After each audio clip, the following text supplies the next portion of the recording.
Welcome back to the Elite Trainer Academy, brought to you by Mind Pump. Today, I have Corinne on the show. Corinne is one of our top trainers here at Mind Pump. We have an amazing team of trainers here, and she's one of the best. She's one of the best on the team. She's one of the best trainers I know, period. So I really think you're going to learn a lot from her, and you're going to appreciate her perspective and her experience as a trainer. Today, we talk about the best way to help your clients lose fat. In fact, it's really the only way to help your clients lose fat: reverse dieting. This is something that a lot of people are starting to talk about. This is becoming more and more mainstream, but not a lot of people know how to do it correctly. So we're going to teach you from the coach perspective how to take your client through a proper reverse diet and how to handle some of the challenges that come through the process. If you enjoy this content and you want to see more of Corinne, then let us know. We'd love to hear your feedback. And if you do enjoy it, please share. All right, enjoy the show. So the majority of clients that hire a personal trainer do so with the goal of losing body fat. That is by far the number one reason that a client hires a trainer, is because they want to lose their body. They want to lose body fat. They want to improve their physique. They want to look better. And then, all the associated benefits that come along with that. So today I want to talk about how to actually help your clients lose body fat. You would think that because of how important this is, or how high of demand this is, I just told you that this is the number one reason why someone hires a trainer, yet most trainers don't actually know how to get progress, how to make progress with their clients with their fat loss goals. So I want to talk today about the wrong way of going about this and the right way of going about this, and then talk about some of the challenges that come along with the correct strategy and the correct approach. So anyone that is a fan of the Mind Pump podcast, anyone that listens to Mind Pump on a even semi-regular basis, has heard the term reverse dieting. So what is reverse dieting, and how do we do it with a client? Yeah. So reverse dieting, a weird thing that people who have never heard it before are going to go, what the heck are you talking about? Essentially walking your calories slowly up so that way your body can adapt to it really nicely. And for most clients that we see come in, they're going to end up eating a little bit sub-calories, right? They've probably been eating low calorie. They've been wanting to lose fat. So that's what we know how to lose fat is like, calorie deficit right away. So we do need to reverse diet most of the time with clients in order to see fat loss. So that way we have room to actually get fat loss. Because at that point, our calories are just below where even our basal metabolic rate wants it to be. So how can we actually get results there when we just keep eating away and eating away? So in the action of reverse dieting, we're slowly bringing in more food a little bit week after week after week. And hopefully clients are feeling comfortable in that journey, but that's why we're there. Yeah, almost every client, especially the clients that hire us here at Mind Pump, they oftentimes have a history of dieting. Like they've had this fat loss goal for a long time, and they've just been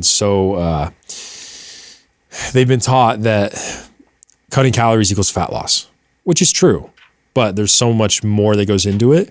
And most people aren't taught the nuances of that and when that works and when it doesn't work. And so a lot of times when somebody comes to us and hires us, they've been at a point where they've cut their calories and the amount that they're eating is so little that they plateau and they can't continue losing weight. And oftentimes they start to gain weight again. And it's so confusing from the client perspective, because they're like, I cut my calories, I'm only eating 1,200 and I lost a lot of weight, but now I'm starting to gain weight and I haven't changed anything about my eating. And so it's very confusing for clients. And so this is something that honestly, probably 99% of the clients that hire us, this is almost always the first thing that we go to is like, let's reverse diet. And so what does that actually look like? So reverse dieting, just like you said, we're just slowly increasing calories with the intent of speeding up the metabolism. And this really only works as effective as we need it to work if it's paired with good strength training, because we need the muscle building signal to be accompanied with the increase in calories. So that way we're putting on a little bit of muscle, and we're, if we do in some aspects gain weight. It's not body fat. It's going to be mostly muscle. But that's what this is. We're slowly increasing the amount of calories that we're eating, and the metabolism is going to chase that amount. And then once we get our calorie amount to a healthy place, then we can drop the calories into a deficit again and actually start to see weight loss. So this just creates so much more flexibility for the client, especially that client that's in the 1,200 calories, but still wants to lose 20, 30, 40, 50 pounds. It creates a lot more flexibility. And it also mentally there's definitely challenges that come along with it. And that's what we're going to talk about today. But in a lot of aspects, it's actually really good for a client to go through this experience, because now we can start to show them like, hey, health and fitness doesn't just mean restriction. So it's a really good thing to teach. Like, no, it's actually okay if we eat a little bit more. It's not going to be the end of the world. Like, we can create a lot more flexibility in our clients' nutrition, and that takes a lot of stress off. Like, you can imagine like being, somebody who your goal is, I want to lose 50 pounds, and you're eating next to nothing and you're not seeing progress. Like, that's miserable. That's so miserable. So this really, if you can do this for your clients, it really is life-changing. So figure this out, I guess, is the moral of the story here. Like, this is a skill you need to know as a trainer. You need to be able to do this. What do you see as the biggest challenges as you're taking clients through this reverse dieting process? I think one of the biggest challenges is the scale, and whether they are driven by the scale already or it's just a background noise. It's always kind of there. Yeah. And so when you start talking about, we're going to feed your body more, the first thought is, oh my gosh, I'm going to gain weight. No way. I'm gaining body fat. I can't, right? I want to tone up. I want to lose more weight. I want to see more muscle, and all those things to them is the exact opposite of what we're needing them to do, right? We're not even saying this is an idea. This is what we have to do to get you metabolically in a really healthy place. So the scale is something that you really want to have a big conversation about and figure out what is going to be the best way for us moving forward with using that as a tool or not using that as a tool. Yeah. Oftentimes you'll hear us give the advice to just throw the scale away. Just get rid of it completely. Because when you're going through this process, not only is it not only is it common to see scale weight increase, it's almost expected a lot of the times. Obviously, it depends on the client, depends on the situation, but oftentimes I expect the scale to go up a little bit for a number of reasons. First being that, you're eating more, like your body's just going to hold on to more, especially a lot of times when I take a look at a client's macros and what they're actually consuming, and they're super low calorie. Oftentimes it's like carbs are like next to zero because carbs are the enemy. Carbs make you fat. So they say, right? So oftentimes that's one of the first things I'm increasing after protein is as soon as protein is in a good, healthy spot, oftentimes the fats kind of fall where they need to. And then it's like, let's work on getting some carbs in, which is so like unbelievable for I'm a clients. carb fiend for my clients. I'm like, carbs. Yeah, because it's just like that's what a lot of people have been taught is like bread is unhealthy, like pasta is bad for you. Like it's all these things like don't eat carbs, you're going to get fat. And so a lot of times that's one of the things that we're increasing pretty dramatically. And with that comes water retention and more glycogen stored in the muscle. So it's like it's going to happen. Like scale's going to go up a little bit, but that's a fluid number. It's not actual body weight that's being put on. And so I expect the scale to go up. And then the other thing is also our goal with this almost always is we're also trying to build muscle. So it's actually not only is it common that scale goes up, but I actually want it to. Like I want to see the scale go up a little bit because we're trying to build some muscle too. That's going to be a really important part of this. And you can sit here with your clients and try to explain this to them all day long, and even if they conceptually understand it and they grasp it and they're like, yeah, that makes sense. Like you've done a good job of explaining that to them to where they get it. Still, like throw away the scale because even if they get it conceptually, they understand the logic of it. They step on the scale and see the numbers higher, emotion takes over and they freak out. So almost always 9 out of 10 times, let's just get rid of the scale because it's not worth the headache that comes with that. Because then what happens is the spiral. So somebody can be doing all the right things, making progress. They're doing everything perfectly, right on schedule. They're on the plan. It's perfect. And then they step on the scale and see that they're up a pound. And then it's like, oh my gosh, I must be doing something wrong. I can't do this. You'll hear things like, I promised myself I was never going to, be at that weight again. Yes. So you hear things like that. And then it's just the spiral. And then they go back to restricting and cutting calories. And then you start to lose the momentum that you've built. So getting rid of the scale, almost always a good idea. So part of this too is setting the expectations ahead of time, because you definitely don't want that to just come out of left field. Like you need to have this conversation ahead of time of what to actually expect with this increase of calories. The way I'm communicating this is not, we're going to increase calories and you're going to lose body fat right away. Like that's not how this works. So I want to make sure that I'm communicating to my clients properly so that they know what to expect with this process. What does that conversation typically look like? How do you go about that with your clients? Yeah, I mean, I think it's really important to definitely be true, right? Because the more honest you are, the more you can project exactly what the picture is going to look like. The more when they're in the situation and it does turn out what you said, like they go, they were right. They had my back, right? They didn't lie to me. It's reassuring. Yeah, exactly. And it's also that I've seen this before. I've done this before with clients. And so there's that care, but that trust. So painting the picture of, as we go through this, why are we doing this? I think that's one of the most important conversations, because even if our goal is long-term body fat loss, we need that wiggle room. We also want to make sure that you're losing body fat, not just losing weight. Yeah. So we need to build muscle. And making sure that as we lay out that game plan too, knowing that this is not forever either, right? I also know that there's the mental side of the food that we're eating. We need that flexibility. Yeah. And so growing the idea of what your life is going to look like with being able to just eat a little bit more food, I think opens up so much relief, and also the belief in, I'm not just doing this for the physical side either. There's the internal benefits and the life benefits that I'm going to get from this reverse diet. Yeah, as you're talking, that just made me think of. This is a conversation I have with trainers all the time. Is you'll hear us communicate the importance of sales, and that doesn't just mean sales in terms of like the exchange of money. Like you're selling your clients all the time. And this is one of the things you have to really sell to your client is, I need to be able to convince you and get you bought into the fact that we're going to eat more calories. Your weight may go up a little bit.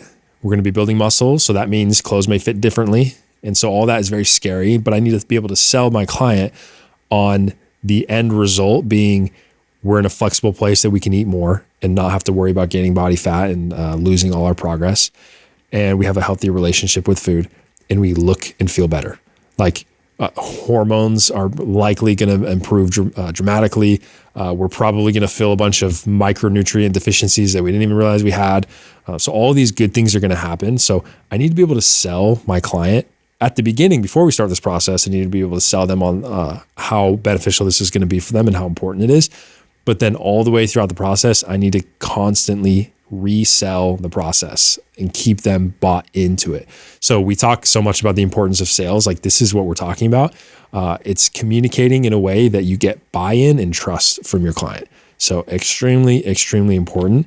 And learning and developing this skill of having these conversations is, I mean, that really is the skill and the art of coaching, is these conversations, is being able to have these conversations with your clients and get them bought into these difficult things you're asking them to do.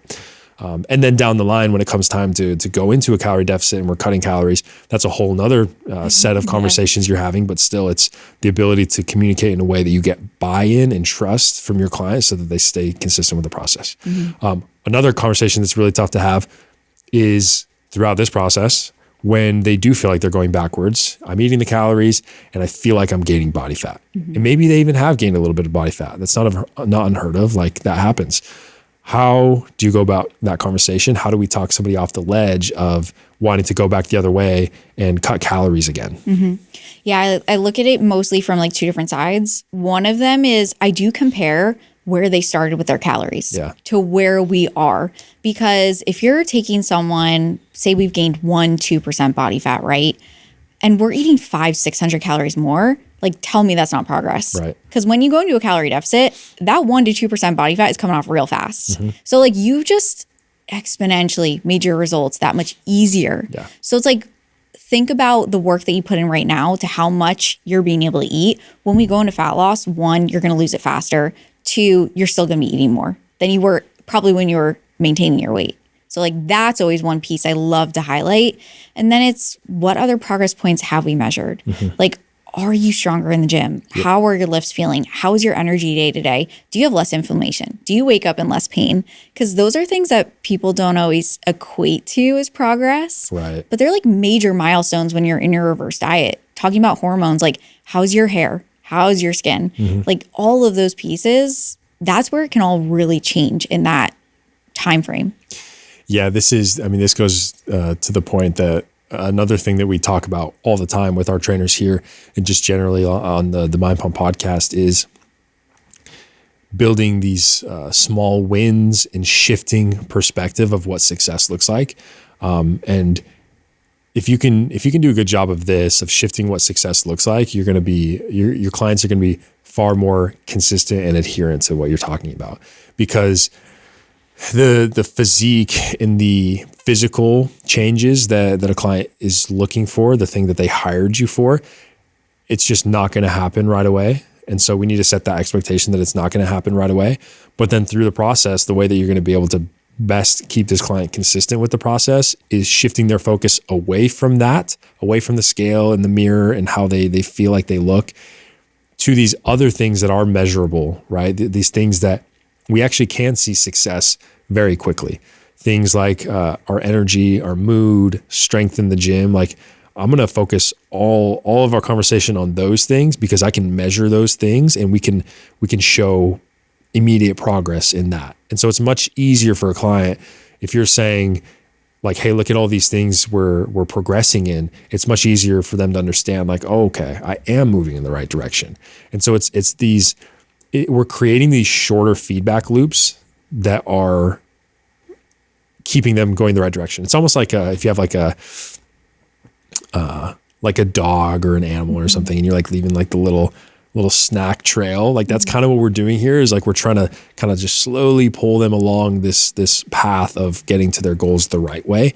And so it's all these little milestones and these little wins throughout the process. One of the best pieces of advice that I ever got, and this is something that I've spoken to a few of our trainers here about, is just keeping whether it be a physical notebook or like a Google Doc or notes in your phone or whatever, but keeping a list of wins for your client. So you have a client that has this goal, or you're taking them through this process of reverse dieting, and all throughout this process, anytime there's any little win or any milestone, I'm putting it in this list so that way I can refer back to it with them. So next time I'm on a call with them or I see them for a session, whatever it is, I can pull that up and bring that up in conversation and remind them like, hey, remember, last week this happened, or you made this, we saw progress in this area. That's such a powerful thing to do. And then I always love like, after we get a couple months in, I'll give them the whole list. So like a lot of times they don't even know that I'm keeping the list, and I'll just give it to them all at once. And I love that, because then they're like, oh my gosh, I didn't realize the difference. I didn't realize how much I've been progressing. So it's important to point that out, because if you just kind of leave it and you don't really have the conversation, you're not bringing it up, they'll just kind of default to what they gauge as success, which is always scale and mirror. And so we need to shift that focus. Yeah, they're the last person who will think that they celebrate a win. So you have to celebrate it for them. Yeah, and oftentimes like even if they maybe have the thought of it, like, I think I'm making progress in this area, they'll almost like gaslight themselves out of that. They'll be like, no, that can't be right. And so you coming and saying like, hey, you made progress in this area, it reconfirms it for them. They're like, oh my gosh, I think I noticed that. That's awesome. So keep a list of all these little wins. And it can be like the smallest things too. I love tracking, like, obviously tracking objective things is great. Like we can track things like the weight that they're using in different exercises. We can track, steps, like objective measures like that are great. But I also love tracking subjective measures too. So especially in online coaching, like this is very easy to do. Like we have check-in forms and things that we use, and I'm having them rate on a scale of 1 to 10, like how is your sleep or how is your mood? Like these subjective things, because those are probably the things that are hardest to identify in the moment. Maybe looking back is a little bit easier, but then if we have numbers, it's even easier. Sometimes if I'm making a really big focus on, like, say, sleep quality with a client, every day I'll have just like a little quick questionnaire, like 2 questions that they'll fill out in the morning. How many hours of sleep did you get? And on a scale of 10, what was the quality of the sleep? Just these little things. And then over the course of a month or 2 months or 3 months, we can see a trend and we can start to associate, like, hey, look, you've been eating more and our sleep is getting better. And they don't realize that, but when you show it to them, they're like, oh my gosh, yeah, I guess now that you say that, I think my sleep is getting better. So really powerful to be pointing these things out to your clients. What are the challenges? What other challenges do you feel like you come across when you're taking a client through a reverse dieting process?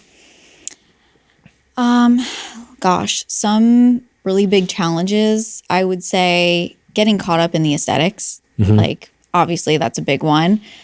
So taking that as much out of it as you can is a really, really big help, because even when they're not tracking metrics, when they get dressed every day, they might feel these things and express these things. So definitely being there as a voice to keep them reassured on, we are making progress in these other areas and this is why we're doing this. Big reminders.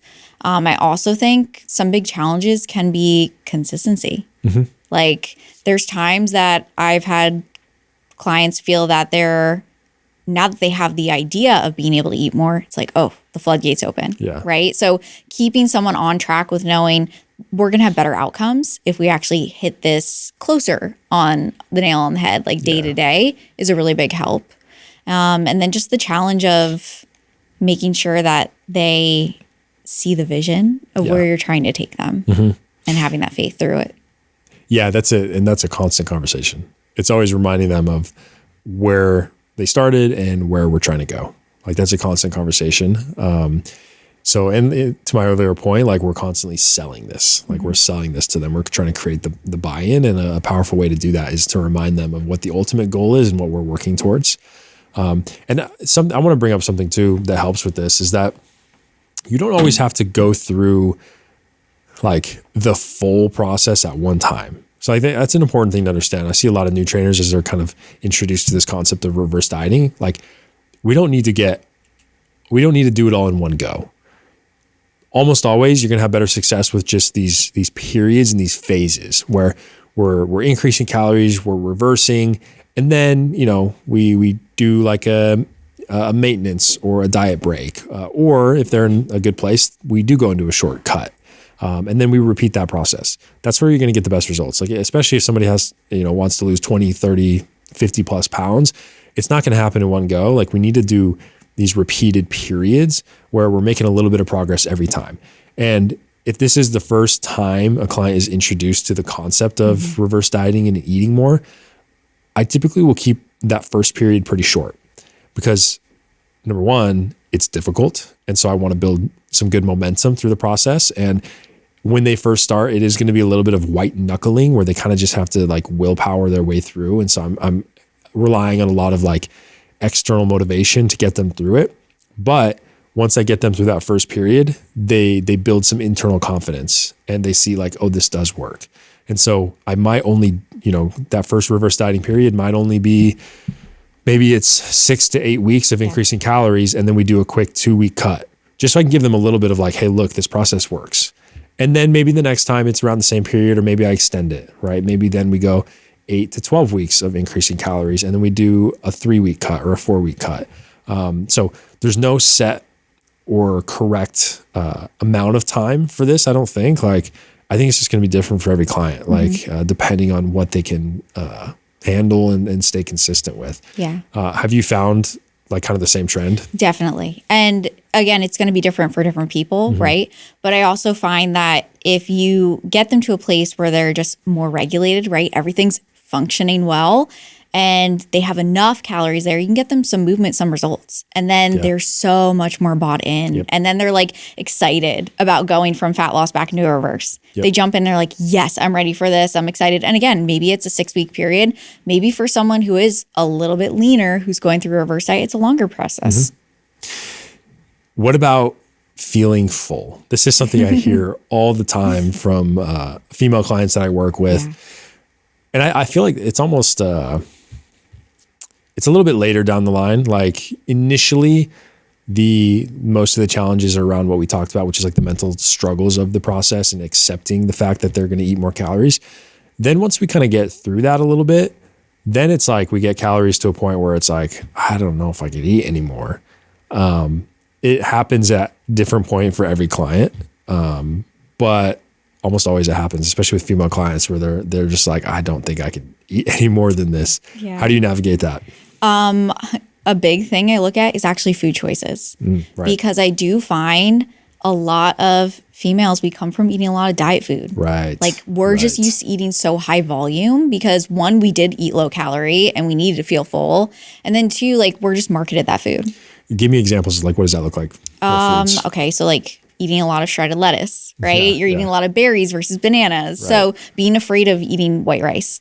So those kinds of foods. Chicken breast. Yeah. Always chicken breast. Yeah. You don't add fat to any of your meals, right? So it's like a lot of low fat, low calorie foods. Yep. So if we simply are swapping some of those out for more calorie dense and I'll say nutrient dense foods for my clients, is like those can make the world of a difference. You're just eating less volume of food, which can make you feel less full. That's such a paradigm shift for so many people. Like you're telling me to eat high calorie foods. Like it's honestly, it's so good though. And again, to your earlier point, like you want to make sure you have some guardrails so that way it's like, it's not just floodgates are open and you can go crazy. But like introducing them to some subtle shifts and changes like this, I think are super important. And you don't want to make too many changes at once either. That's also really helps with that, to make sure that you're not just opening the floodgates. Is we're just making like a few small adjustments at once. Like I'm not going through your entire nutrition log and swapping out everything that you're in the routine of eating. It's just like we'll make these little changes here and there. Like, okay, you're eating a lot of chicken breasts throughout the day. Like, why don't we throw in some salmon or maybe chicken thighs or some steak? Like, let's just make subtle shifts and substitutions for some of these diet foods. And that goes a long way. And that's such an easy way. Like, I mean, even just taking 6 ounces of chicken breast and swapping it for 6 ounces of chicken thighs, I mean, that's an extra 200 calories probably. Yeah. So it's like there's a lot of small things that we can do like that are going to get the calorie increases.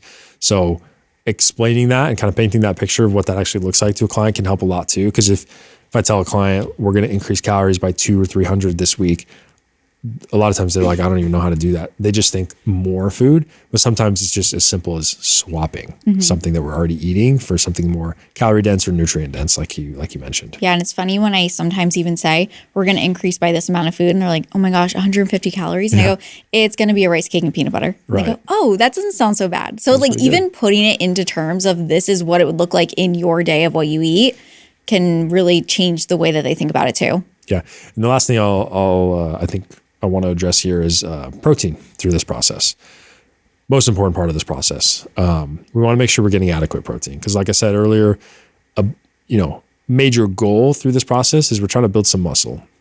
And so if we have adequate protein and we have a good muscle building signal through our strength training, then it's going to allow us to build a little bit of muscle. But protein can be a challenge, especially as, maybe we get to this point where we're starting to feel a little bit full.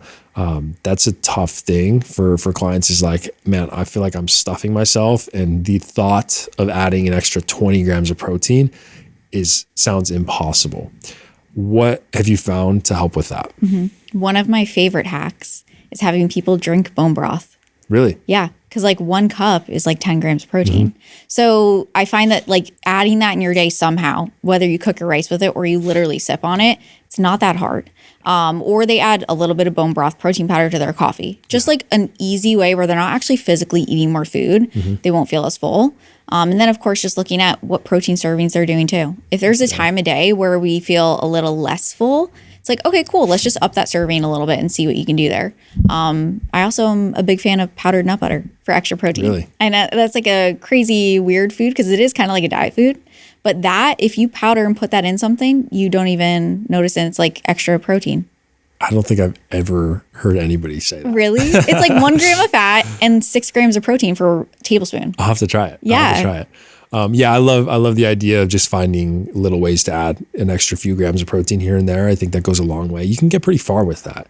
I think sometimes, this conversation of protein and feeling full, a lot of times like taking a look at meal frequency and meal size helps a lot too. So sometimes you'll find that some people do better with, 2 or 3 bigger meals throughout the day. And then there's other people that do better with 4 or 5 smaller meals. Or maybe it's 2 big meals and a protein snack. So it's like kind of rearranging what your day looks like can help a lot of times. So that's often one of the first things I'll troubleshoot with a client is if they're telling me they're feeling really full or like the thought of eating more protein is difficult.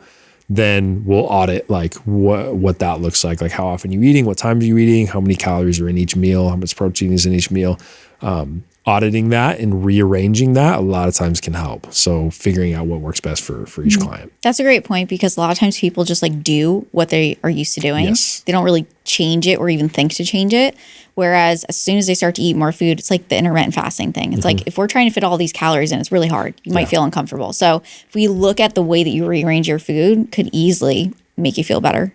I'm glad you said intermittent fasting. Stop intermittent fasting if you're trying to reverse diet. It makes it so much harder. Like there's such, the effects of intermittent fasting, like we can go back and forth on. And I'm not saying that in itself is hard, but man, that's one of my biggest frustrations is when I'm working with a client, we're trying to go through the reverse dieting process and they won't let go of the intermittent fasting. And I get it. Like a lot of times the argument is I just feel really good when I intermittent fast. And I totally get that. But man, if our goal is we're trying to lose 40 pounds and I'm trying to get you to eat more calories and you can't because you're feeling full, but we only have a 6-hour, 8-hour eating window. It's like, let's set that aside for, a few months so that we can get more calories in. So yeah, that's a tough one to work around as a coach. I know I hate when someone's like so diehard because they go, we're fighting these goals here. Yeah. We really want more food. There's a lot of little things like that. And it's, again, that's part of the art of coaching is finding how to like give and take. Like how can we work around some of these things that a client is so sold or gung-ho about, like, because that's a real thing. Like when, regardless of what you as the coach think about the thing that they're doing, if they enjoy it because they feel really good about it, and this happens a lot with training too. Like a client will tell me there's a certain exercise that feels really good. And I'm like, that's kind of a pointless exercise, but they tell me it feels really good. I'm like, I'll let them have it. Like, that's fine. Like, it's not going to derail us. That's fine. Sometimes it is conflicting with the other thing that I'm trying to do. And so then there's an art around how do we navigate that conversation with them. And sometimes it's finding middle ground. Sometimes it's having a tough conversation. Like we got to get rid of this thing. So that can be a tough thing as well. I think though, kind of bringing it back full circle with the reverse dieting conversation, this is the most important thing that you need to learn as a trainer is how to take a client through this process and how to help them navigate through these challenges and how to have these conversations with setting the expectations, selling them on the process, continuing to get the buy-in. If you can learn and develop this process and this skill as a coach, you will be extremely successful because like I started out the episode talking about, like this is the reason why most people hire trainers is they want to lose body fat. And so if you can learn this, then you're going to be a great coach because you're going to get great results. Clients are going to lose body fat and feel really good. And throughout the process, they'll improve their relationship with health and nutrition, which is the most important part of this because it builds sustainability. It's like baked into the process, which is so great. You come out the other end of the reverse dieting process and your client is more fit, they feel better, they're healthier, and they have a better relationship with food. So there's not really much better you can do than that.